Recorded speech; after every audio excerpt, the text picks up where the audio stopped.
Bienvenue dans ce premier épisode où nous allons voir tout ce que j'ai accompli cette semaine grâce à l'intelligence artificielle. On va voir pas mal de choses et je pense que j'ai jamais vu un service aussi mauvais que celui de VO3 de Google. Mais néanmoins, à force de persévérance, on arrive maintenant à réaliser des publicités de qualité. On va donc voir comment j'ai réussi du coup à générer une publicité pour le marché sud-coréen pour la promotion de ma nouvelle application. Puis on regardera un tout petit peu le lancement des nouvelles publicités. Et puis pourquoi je décide aussi de changer de temps à autre d'intelligence artificielle et je vous recommande vraiment celle-là si vous voulez faire de l'animation, notamment de personnages 3D. On rentrera aussi un peu dans le cœur du sujet, voir comment est faite l'application, comment est-ce que je procède justement tout le long de la semaine. Bref, c'est parti, bon épisode. Alors comme je l'ai mentionné, on vient de sortir une nouvelle application, on l'a développée en 7 jours. Cette application est à destination du marché sud-coréen. Et elle permet de faire ce qu'on appelle de l'éducation prénatale grâce à des études scientifiques qui sont quand même assez solides et grâce à une chose traditionnelle qu'on appelle le Taegyo en Corée du Sud. L'idée est très simple, une maman enceinte va pouvoir avoir une séance de méditation en coréen avec son enfant et le texte dit en coréen va être répété en anglais et aussi par la suite en chinois pour habituer justement le fœtus aux différents sons. Et c'est une chose qui est très validée scientifiquement comme vous pouvez le voir juste ici. Et ça depuis des dizaines d'années. Fort heureusement, mon associé parle coréen du Sud couramment, mais moi, absolument pas. Donc du coup, il faut que j'établisse toute une stratégie marketing et aussi créer tous les visuels et tout le contenu alors que je ne parle absolument pas la langue. Alors vous me direz, c'est plutôt assez simple, on va sur les sites classiques, on fait bouton droit et on fait traduire. Néanmoins, vous vous en doutez, c'est pas si simple que ça parce que la traduction va être imparfaite, il y a des pages où on ne va pas réussir à traduire. Donc en réalité, il faut se fier à ce qu'on connaît des sites internet, de l'UI et de l'UI. Bien entendu, ça va être un bouton, c'est facilement distinguable. Mais il y a des choses des fois qui sont un peu tricky, comme par exemple, le bouton valider ou confirmer est toujours à gauche et le bouton annuler est à droite. Donc j'ai dû rédiger des articles de blog en coréen sur Naver, qui est leur moteur de recherche, et la référence justement pour les blogs, tout en acceptant et en m'inspirant justement des différents codes qui sont très différents de ce qu'on peut retrouver par exemple en Europe ou aux USA. Par exemple, en référencement naturel, ça n'existe pas vraiment. On ne va pas travailler sur référencement naturel avec des titres en H1, H2, H3. On va juste mettre du texte des fois qui est plus petit ou qui est plus grand. Donc tout simplement, dès que je me pose une question, j'ai juste à prendre une capture d'écran et je la glisse directement dans ChatGPT pour lui demander de me traduire le texte et ça marche plutôt bien. Après avoir testé et comparé, il s'avère que Gemini est bien mieux au niveau de la compréhension du langage sud-coréen. Donc je vais plutôt utiliser Gemini pour le coup. Ensuite, pour tout ce qui est de la génération justement de ce type d'image qu'on peut voir juste ici, ces petites illustrations, je suis parti d'un petit style que j'ai composé moi-même et ensuite je vais pouvoir demander à l'intelligence artificielle ChatGPT de créer aussi des images qui sont similaires et de s'inspirer des différents personnages. Il me suffit à chaque fois de charger de toute façon toutes les images que j'ai réalisées ou une partie qui m'intéresse, de les donner à ChatGPT et après de lui demander une nouvelle illustration. Je vais avoir un taux de réussite, on va dire, de 50%, donc une image sur deux va être bonne, et il faudra potentiellement que je retravaille les couleurs à cause de la contamination des couleurs par le jaune. Si vous ne savez pas ce que c'est, je vous invite à regarder mon autre vidéo YouTube qui parle de la contamination des IA et pourquoi on a l'impression d'avoir un filtre jaune sur ces images. De cette manière, j'ai pu déployer du coup une stratégie de contenu en faisant bien entendu de la recherche et en ayant des images qui sont homogènes et qui correspondent du coup au marché sud-coréen. Pour se faciliter la vie aussi, on est allé sur le playground de OpenAI et on a créé un Naver Blog Writer. Donc tout simplement un prompt qui va permettre de générer facilement des articles de blog en discutant directement avec le chat. Il me suffira ensuite de prendre le résultat et de le demander à Gemini de contrôler si le sud-coréen qui a été rédigé est de bonne qualité ou non. De cette manière, on a pu avoir nos 3 premières notes et nos premiers téléchargements. Ce n'est pas grand chose et il faut aller bien entendu au-delà parce qu'on veut faire de cette application un succès. Et on appelle du coup ce modèle d'application un MVP. C'est un produit très basique et standard qu'on a développé le plus vite possible, avec pas tous les critères de qualité au maximum mais qui vont nous permettre de tester le marché. Du coup, afin d'avoir de nouvelles installations, il faut créer des nouvelles publicités. C'est pourquoi je me suis tourné vers VO3, parce qu'on avait l'envie justement de créer des publicités marrantes, drôles, avec justement de l'audio.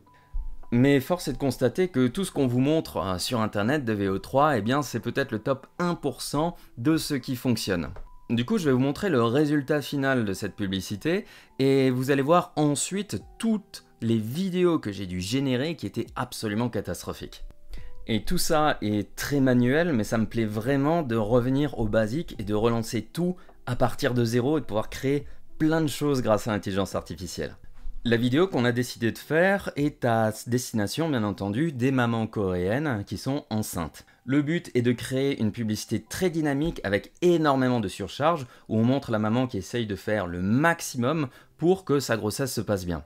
Puis après, bien entendu, l'accent solution, détente, relaxation avec l'arrivée de notre application. Je vous montre juste un petit extrait. 임신을 확인하셨군요. 축하드립니다. 하지만 이제부터가 진짜 시작입니다. 과학에 증명하듯 산전 요가가 태아의 안정감을 높여주니 몸부터 준비해야 하지만 호흡과 스트레칭만으로는 아직 부족합니다. 스탑! 음악이 두뇌를 형성하고 태아는 뱃속에서부터 듣고 배우기 때문에 반드시 모차르트만 들려줘야 한다고 관련 연구 결과요? 당연히 읽어보셨을 테고요. 발라드는 잠시 넣어두고 클래식을 꺼내야 할 때입니다. 또한 엄마가 먹는 모든 것이 아이의 미래가 됩니다. Je vais surtout vous parler de cette scène qui était infernale à faire et je vais vous expliquer aussi pourquoi. Alors, il y a beaucoup d'informations sonores, mais c'est quelque chose qui se fait énormément en Corée du Sud, et à côté de ça, on a généré des publicités qui sont beaucoup plus light. Et tout ce que vous avez vu ici, au niveau des vidéos, du son et des images, c'est de l'intelligence artificielle. Même la voix, c'est de l'IA qui a été générée. Voici une autre publicité, beaucoup plus courte, où on a envie de faire quelque chose de marrant, où le papa est en train de frimer et essaye de dire le mot peanut butter, que moi-même je n'arrive pas à prononcer correctement. Et au final, c'est l'enfant dans le ventre qui va rectifier le papa.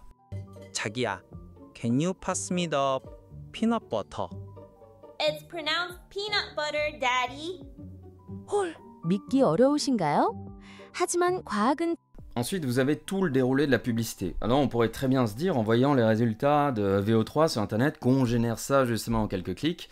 Bah, je vous rassure, en réalité, pour avoir ce type de résultat, vous devez générer énormément de vidéos, parce que l'IA fait un peu n'importe quoi, et pourtant, le prompt est optimisé au maximum. Et là, ce que je vais vous montrer, c'est qu'une petite partie des générations de VO3, et on peut voir que j'ai refait la scène, là où elle mange son plat, des dizaines, des centaines de fois pour réussir à avoir le résultat que je voulais. Et le prompt a été validé par ChatGPT, par Gemini et par moi-même. Donc en réalité, quand vous générez quelque chose sur VO3, vous allez avoir ce type de résultat. Ça n'a rien à voir. Le résultat que je veux, c'est que la maman est en train de manger son plat de spaghettis, elle est heureuse, mais le cuisinier lui dit non et remplace le plat justement par quelque chose qui n'a pas l'air très agréable à manger, mais qui est normalement plus sain pour elle. Ici, c'est loupé.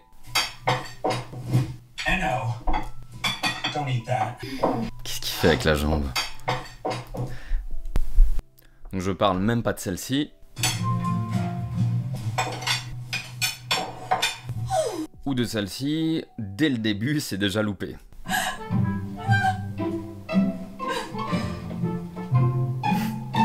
Et c'est assez terrible parce qu'on génère les vidéos, on s'attend à avoir un résultat, chaque vidéo coûte à peu près 1,30 € à générer, et on se retrouve avec ce genre de résultat bien éclaté. Et pourtant, on est avec l'abonnement Ultra et avec VO3 qualité. Donc au final, à force de lancer un prompt, ça commence à fonctionner, il faut justement vous dire, bah vous allez peut-être devoir couper un petit morceau de la vidéo, tant pis, c'est pas grave. Celle-ci n'a par exemple aucun sens. On voulait de l'absurde, mais il n'y a aucun sens à ce que le personnage apparaisse directement d'un tas de sable. Toutes ces vidéos ont été générées du coup avec VO3 qualité et aussi avec Flow. Flow, ça va vous permettre de générer par exemple votre première vidéo ici et de réutiliser les personnages. Mais attention, là encore, quand vous allez faire une extension de la vidéo, vous n'allez pas forcément pouvoir le faire avec VO3 qualité, il va vous demander de passer à VO2. Parce qu'il n'a pas les capacités de faire ça actuellement, et c'est ultra contraignant. Bref, une fois que tout ça est fait, il suffit de prendre les vidéos et de monter la vidéo classiquement, ce qui se fait relativement facilement avec ce logiciel qui s'appelle Filmora. C'est celui que j'utilise, et si vous cherchez une alternative gratuite, je vous recommande vraiment DaVinci Resolve, vous allez pouvoir faire quasiment tout ce que vous voulez gratuitement. Donc on voit que j'ai mis des éléments texte, on voit que j'ai mis des éléments son que j'ai réexploités, des musiques aussi que j'ai générées avec Sono. Pour la génération de musique, je suis allé sur un Sono justement et ChatGPT. Et j'ai demandé à ChatGPT, crée-moi une musique qui va me permettre par exemple d'avoir un petit son sympa, présentation, startup, etc. Ou bien des sons marrants et ainsi de suite. Et j'ai pu avoir ensuite mes fichiers ici et je les ai téléchargés. À savoir aussi, petit aparté, j'ai testé Eleven Labs Music cette fois-ci et ça écrase complètement Sono. C'est cher, mais c'est incroyable les résultats que vous pouvez avoir. Alors par exemple, je me demandais comment est-ce que je pourrais faire une belle introduction pour mon animé. J'ai fait juste un test sur Eleven Labs et ça a écrasé tout ce que j'avais fait sur Sono.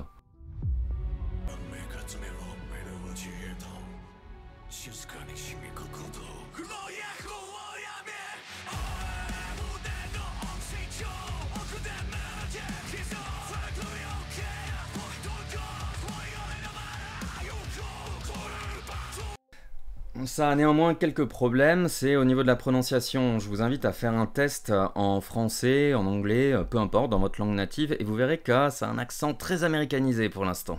Mais le résultat est impressionnant, et notamment pour les instrumentales aussi, j'ai trouvé ça absolument fou. Bref, du coup, pour Tegio, la publicité est prête, tous les visuels ont été faits, le blog Never est prêt à envoyer des articles. À savoir, dernière petite aparté, j'ai utilisé ChatGPT 5 pour me générer des images et des visuels pour justement faire la publicité de Tegio, et c'était vraiment extrêmement nul. Je sais pas ce qu'ils ont fait avec ChatGPT 5, il y a des choses que j'aime beaucoup, mais à vouloir tout centrer sur un seul modèle, on a l'impression qu'il fait strictement n'importe quoi et qu'il exploite pas forcément les bonnes données à chaque fois. N'hésitez pas à me dire votre ressenti d'ailleurs sur ChatGPT 5, parce que moi, pour l'instant, il met pas mal d'épines dans le pied. D'ailleurs, j'avais expliqué dans une de mes vidéos où je travaillais justement sur l'animé, je vais vous faire un petit point ici, que j'utilisais ChatGPT pour refaire les images et les personnages. Depuis la mise à jour de ChatGPT 5, je suis totalement incapable de refaire mes personnages correctement et d'avoir un style qui est consistant. Et pourtant, je le source avec les images, etc. Mais au bout d'un moment, il déraille très rapidement. Donc il va falloir que je trouve une nouvelle alternative et j'en ai trouvé quand même une qui peut être intéressante. Ce qui est un peu embêtant par contre, c'est que l'animé lui-même, le premier épisode était quasiment prêt comme on peut le voir justement ici. Et comme on peut le voir, il y avait des passages super badass.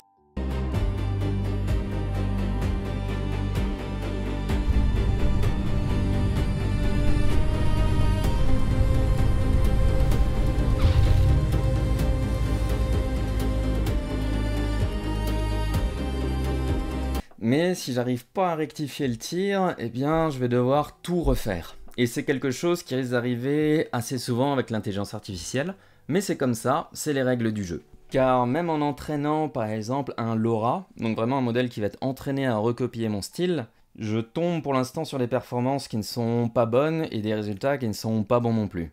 Alors du coup, dernièrement, j'ai testé One, qui a fait parler de lui justement grâce à sa génération vidéo. Et j'ai été plutôt surpris justement de la qualité de génération des vidéos, mais aussi des images. Genre par exemple, j'ai fait quelques tests pour mon animé et on peut voir que l'animation est plutôt très quali. Et de même, je l'ai utilisé pour faire des tests avec la publicité. Là on revoit de nouveau la femme sud-coréenne qui est en train de faire des sortes d'exercices de yoga et méditation. Et les résultats sont plutôt bons et je trouve ça très réaliste. Avant, je me suis cassé les dents justement avec Ailio, où les résultats sont pas mal, mais néanmoins, comme vous le voyez, j'avais pas mal de soucis. Et Ailio est beaucoup plus cher que One. De même, son temps d'exécution est beaucoup plus long que One. Donc j'ai commencé à me tourner vers One, et peut-être dans une autre vidéo, vous me verrez me tourner vers un autre service. C'est absolument normal, parce que tout le monde fait la course pour avoir justement le meilleur résultat et les meilleurs IA. Donc au fur et à mesure que vous allez travailler, vous devez apprendre une méthode généraliste de travail avec l'IA pour pouvoir être justement très flexible et pouvoir rebondir d'un outil à l'autre. Ailio, pour vous donner un exemple de coût, ça coûte à peu près 100 $ par mois, alors que là, vous avez peut-être pour 20 ou 30 $ l'équivalent. Donc d'un point de vue animation, je trouve ça très bien et je suis allé aussi explorer Seedance qui est Dreamina maintenant. Ce n'est rien d'autre que l'intelligence artificielle de TikTok et de CapCut. Ça appartient à la même maison mère. Et là, les quelques tests que j'ai fait justement avec mes personnages et mon manga, je me suis retrouvé avec des choses vraiment très intéressantes. Visuellement c'est bien, ça fait vraiment très animé, très manga, et il n'y a pas trop de détails comme on aurait pu le voir par exemple sur Midjourney qui fait n'importe quoi. Midjourney en fait il vous fait des super belles images pour le manga, il a le moteur Niji 7 maintenant, ou Niji 6 excusez-moi, qui permet justement d'être spécialisé dans les animés. Mais sa grande problématique c'est qu'il génère à chaque fois tellement de détails dans tous les sens qu'il ne sait pas être cohérent. Donc en réalité utiliser Midjourney pour faire un manga ou un animé, c'est juste se tirer une balle dans le pied parce que vous aurez jamais rien de consistant. Donc là, je me dis, il y a quand même quelque chose à faire avec ce moteur-là et je suis plutôt heureux de tout reprendre pour pouvoir retravailler justement mon animé. Néanmoins, la réutilisation de personnages sur ce service-là ne fonctionne pas. Et si je redonne ce personnage-là à Design, une IA que j'aime bien pour entraîner des personnages, ou bien à ChatGPT, eh bien il va toujours modifier le style. Donc pour l'instant, je suis un peu bloqué, il va falloir que je réentraîne des intelligences artificielles au travers de Laura, avec par exemple Automatic 11111, je vous expliquerai ça plus tard, comment ça peut fonctionner, et ça me permettra sûrement de débloquer la situation. Mais pour l'instant, je suis complètement bloqué sur l'animé. On va passer maintenant sur mon autre projet qui s'appelle Lunesia et qui sont des contes justement pour enfants. Des contes de qualité avec un personnage qui est consistant, des belles voix et des histoires qui vont apporter de la valeur justement aux enfants. Et la grosse problématique qu'on a eue en lançant les premières publicités, c'est que bien entendu, on n'avait pas forcément beaucoup de notes sur internet. Donc les gens qui arrivent sur la page de l'application se disaient bon, pas mal cette page, pas mal cette application, mais il n'y a pas beaucoup de notes, j'installe pas. Fort heureusement, j'ai pu aller chercher du coup des notes à gauche à droite en démarchant. Et là, on se retrouve avec 23 notes et ça commence du coup à fonctionner et on va voir que les taux de conversion ont explosé. On voit qu'avant, j'avais un taux de conversion qui alternait, on va dire, plus autour des 2%. Et maintenant, ça a drastiquement augmenté la moyenne des taux de conversion. C'est-à-dire que toutes les personnes qui arrivent sur la page justement de Lunesia sont prêtes maintenant à installer l'application. Et selon ChatGPT, c'est de très beaux taux de conversion. Ça va nous permettre maintenant de comprendre si les gens vont aimer l'application et vont ensuite du coup l'expérimenter et la tester. Ça nous permettra de valider là encore le MVP et on pourra ensuite développer l'application et faire une grosse levée de fonds ou bien financer ça avec nos fonds propres pour justement faire en sorte que cette application soit un succès. Ce pourquoi notre réflexion ne se porte pas à générer de l'argent maintenant, mais surtout à travailler sur tout le tunnel de l'application pour qu'elle puisse justement grandir et attirer les bonnes personnes. Ainsi, ça sert à rien pour nous de gagner de l'argent parce qu'on finance ça de toute façon en fonds propres. Ce qu'on veut savoir, c'est est-ce que les gens sont réellement satisfaits de l'application et sont prêts à appuyer sur le bouton valider. Donc actuellement, plutôt que de demander de payer par exemple un mois ou un an d'abonnement, eh bien on offre directement un an gratuit à toutes les personnes qui s'inscrivent en ce moment à l'application. L'application est en français et en anglais. Nous, ça nous permet du coup de voir ensuite des parcours utilisateurs, de nous dire ok, les gens aiment bien cette histoire-là, ou ils n'aiment pas cette application-là, ou ils n'aiment pas cette histoire-là. Ça nous permet d'avoir des données et ensuite, quand on sera sûr de notre coût, eh bien là, on remettra les offres d'avant et on pourra voir si ça convertit et le projet sera validé. Et vous allez me dire comment j'ai fait pour trouver du coup les 20 premières notes et avis. Parce qu'au début, c'est très difficile de convaincre des personnes qui ne vous connaissent pas de tester une application et bien entendu de donner leur avis sincère. Car vous n'avez pas le droit de payer d'avis, c'est interdit. Eh bien, dans le cas là, je suis allé tout simplement sur Reddit. Et quand vous créez un compte avec Reddit, au début, vous ne pouvez poster nulle part. Parce que pour pouvoir poster dans certains endroits, il vous faut à chaque fois des points de karma. Et ces points de karma, c'est hyper long à avoir. Et il y a des petites astuces super faciles à faire. Là, comme vous pouvez le voir, j'ai 452 points de karma, 29 contributions. Et j'ai pu obtenir tous ces points qui me permettent de débloquer en fait des conversations. Je vais pouvoir demander aux gens de tester mon application et de me donner un véritable feedback. Sauf que c'est un peu le serpent qui se mord la queue parce que vous n'avez pas de points de karma, donc vous ne pouvez pas poster. Et si vous ne pouvez pas poster, vous ne pouvez pas avoir de notes par exemple sur votre application. Mais pour pouvoir poster, il vous faut des points de karma. Donc il faut réussir à trouver les endroits où vous pouvez poster et avoir de l'attraction. Donc comment avoir par exemple 100 000 vues sur Reddit très facilement, avoir 980 upvotes, etc. et avoir les points de karma qui vont vous permettre de poster sur Reddit et ensuite de lancer justement vos idées de start-up, d'avoir vos premiers clients. Ben voilà. il suffit de poster tout simplement une photo d'un chat et de demander aux gens de commenter et de trouver un nom justement pour ce chat-là. De cette manière-là, vous allez avoir plein de personnes qui vont mettre en upvote votre post, qui vont commenter et qui vont voir justement votre publication. Ou bien vous publiez quelque chose de drôle, par exemple cette vidéo ici, sur ce canal-là, ce qui m'a permis d'avoir 61 000 vues et d'avoir du coup beaucoup de points en plus.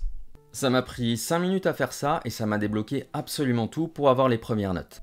Et ce qui est super intéressant, c'est que maintenant je peux aller dans plein de canaux et montrer l'application, commenter sur les posts Reddit des gens qui cherchent des applications d'histoire justement pour enfants, en montrant patte blanche parce que mon compte est legit, parce qu'il a des points de karma. Il n'y a pas beaucoup de points de karma sur ce compte-là, mais ça me permet déjà de faire ce que j'ai besoin. Alors, vous l'avez vu avant sur One, quand j'ai montré justement l'interface, j'ai généré pas mal de vidéos, notamment pour Lunesia. En effet, avant, j'avais généré énormément de vidéos avec Ailio et j'avais des problématiques où le personnage n'arrêtait pas de parler. Alors je lui disais, non, ne parle pas. Et Ailio m'a fait dépenser énormément pour avoir des vidéos et beaucoup de prises de tête. J'avais énormément de déchets. Alors que là, avec One, je peux mettre un prompt tout simple et j'ai vraiment le comportement qui est attendu. Ces vidéos-là, elles me servent à illustrer les histoires. Mais comme vous pouvez le voir ici, bon, la qualité est déjà très bien. Mais pour pouvoir augmenter justement la qualité de ces vidéos, je les glisse dans ce service qui s'appelle VMake et qui me permet d'avoir une vidéo qui est quasiment en Full HD dans une vidéo de bien meilleure qualité. Si on regarde ici, c'est déjà très quali, mais si on regarde ici, c'est encore mieux défini. Et ça tombe bien parce que c'est des boucles de 5 secondes de vidéos que je fais. Donc je peux télécharger toutes ces vidéos absolument gratuitement et en générer plein. Qu'est-ce que je fais ensuite avec ces vidéos-là? Eh bien, il va falloir créer une loupe. Donc faire player la vidéo dans un sens, puis quand elle se termine, repasser dans l'autre sens. Pour cela, vu qu'on est justement sur Mac, j'ai créé un dossier avec ce que j'appelle le Loop Builder et j'ai mis un fichier dedans en .sh que je vais pouvoir exécuter et il va lire les fichiers sources et il va les assembler et optimiser justement le poids. Ce code d'exécution tient voilà en 7 pages juste ici et je n'ai pas fait grand chose, j'ai juste demandé à ChatGPT, donc c'était les versions O4 mini AI que j'ai utilisées pour me coder ça, ça me l'a fait en quelques instants, j'ai rectifié juste 2-3 trucs et j'ai plus qu'à l'exécuter. De cette manière, toutes les vidéos que j'ai à l'intérieur de ce fichier source vont être converties en des loops automatiquement ici. Je n'ai donc pas besoin de monter ça parce que c'est vraiment hyper simple. J'ai juste ensuite plus qu'à aller sur Cursor qui me permet du coup de développer l'application avec mon associé, c'est lui qui s'en occupe, mais de faire des lignes de commande qui vont me permettre d'envoyer automatiquement tous ces fichiers au bon endroit. Ça m'a permis du coup de rectifier plus de 80 vidéos où il y avait vraiment des problèmes de qualité, ce qui aurait pu être problématique pour les personnes qui voient l'application et qui veulent la noter.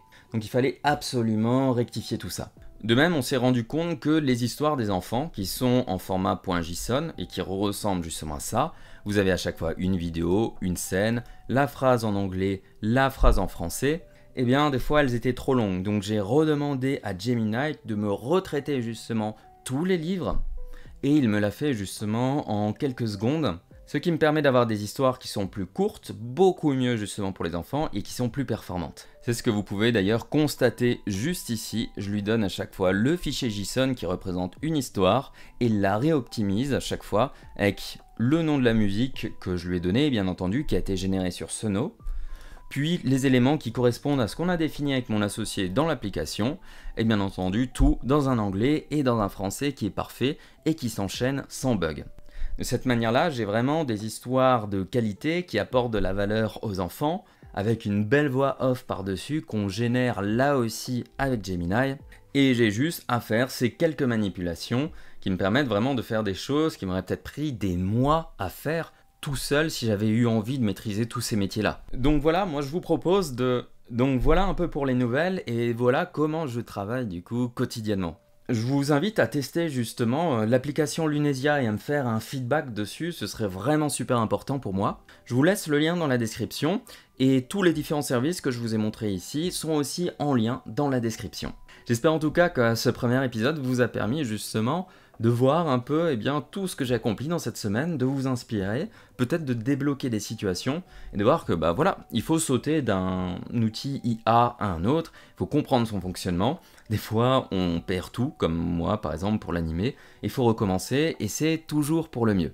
N'hésitez pas vous aussi à me parler de vos problématiques dans les commentaires.